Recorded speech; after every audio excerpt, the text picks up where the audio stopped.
So Judy, this is our last question. The Greeks asked themselves a question at death. One question. What is your passion? So my passion has always been children, child safety.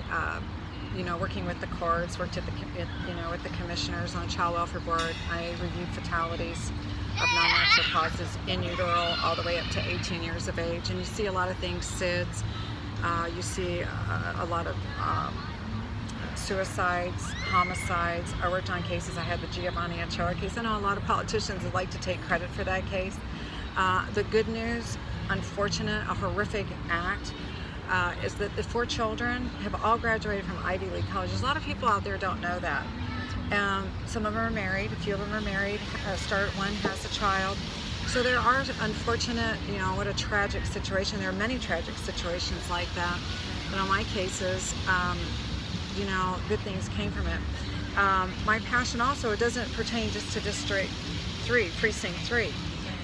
You and I worked for a nonprofit at Christmas time, and we saw on the northeast side, we're going through the community, and they have homes that are, anywhere in the range of $30,000 all the way up to maybe $50,000-$60,000 if they're fortunate enough.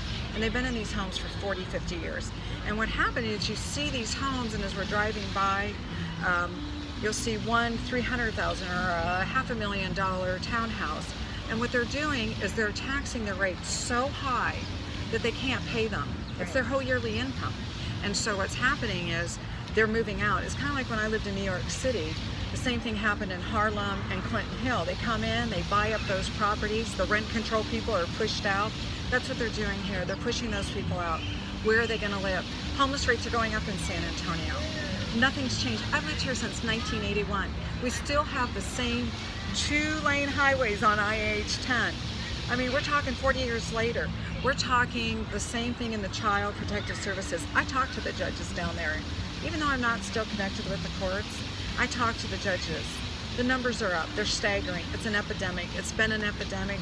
And one of the things that really concern me, and I hope that we can work together with that commissioner, because I know he's kind of out on his own too on the northeast side.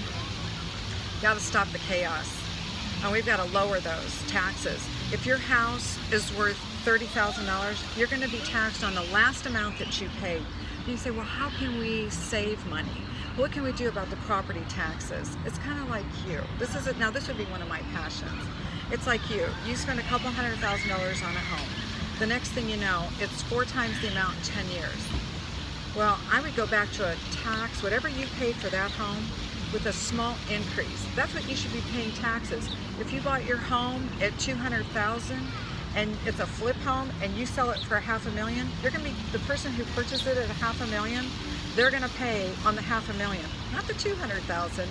They're going to pay on the $500,000. So we got to keep that in mind. What is the value of the home? But we can't allow big money and big industry, because that's exactly what's happening on the northeast side. It may not be my district, but I don't care what district you live in. And one of the things I'm going to be really transparent about is I'm going to give you my phone number. And you can call me anytime. It's 210-338-0755. And also my email is jstuller333@gmail.com. And I want to thank you for helping me. I have been so incredibly blessed with amazing friends throughout my life. And you have a lot of passion, and you do so much good for children. You and I are kind of from the same mold, though. We don't need to be out there bragging about it. We don't need to run and tell everyone. But there are great things that are being done, and we need to continue doing things, with the children, so that it changes. Well, this is our city, and we want to make it better.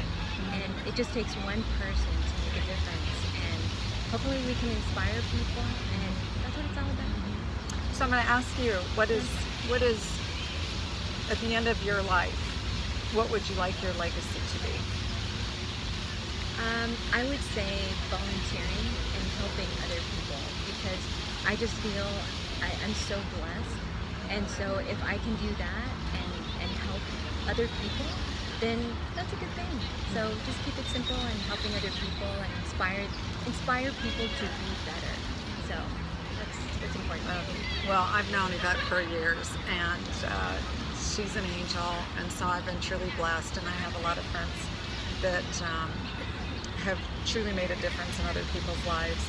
And as the county commissioner, if I'm elected, I truly won't let anyone down. I'll work really hard for you and everybody else. So, ditto. I believe it, and I ditto. You have so much passion and have so much change. To be given the opportunity to really help San Antonio, I think would be just absolutely incredible, and I think it's just a matter of time. So yeah, it's your calling. well, I appreciate everything. Absolutely. Yay! So can you actually see it? It hasn't stopped. Oh, it hasn't?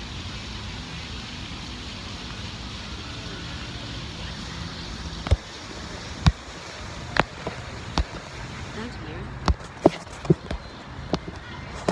So I can go